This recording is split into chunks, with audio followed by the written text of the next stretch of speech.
Law of cosines, example number 5. Once again, this is the side, side, side scenario.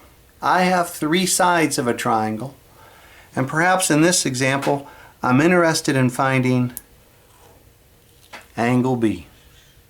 Should be the largest value of the largest angle of the triangle because it opens up to the largest side. Since I'm interested in finding this, I'm going to use my formula where I'm working with side B using law of cosines.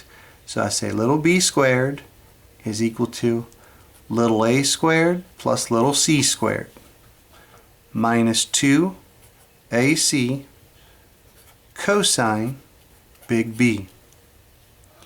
As I set up this scenario, I'm simply plugging the numbers in. 32 squared is equal to a is going to be 24. 24 squared.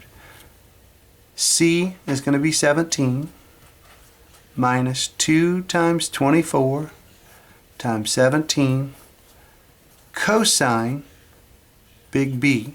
Now, big B is my variable. So I'll go ahead and move these terms over, try to simplify what I'm working with.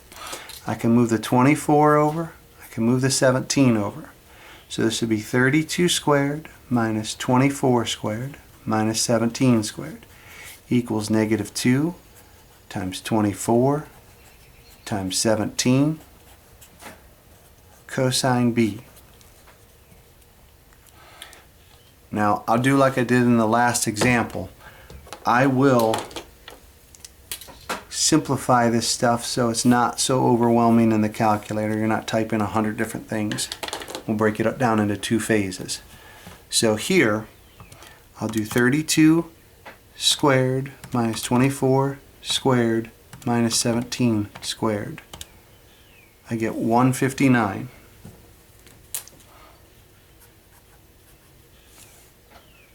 And for this other piece,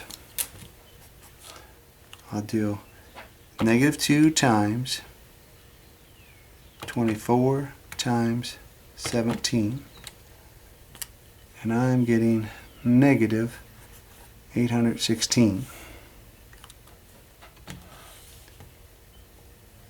Now I'll have my cosine B still there,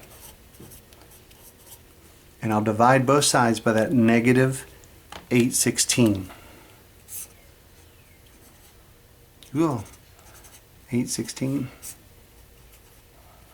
As I divide by that, I'll take that 159 divided by 816.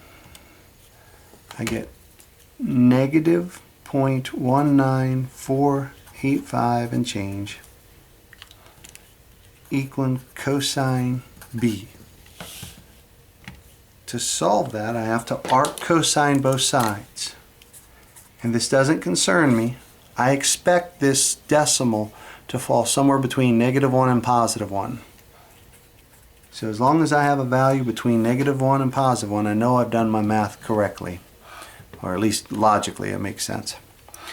So in my calculator, I'll do second cosine, call up the entire decimal, keep all that decimal in your calculator, and that's giving me an angle then.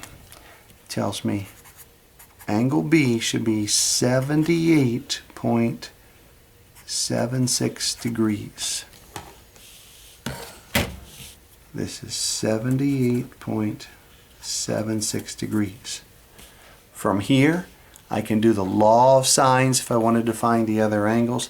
It really depends on what the problem's asking for. Sometimes they'll ask you to do all the angles.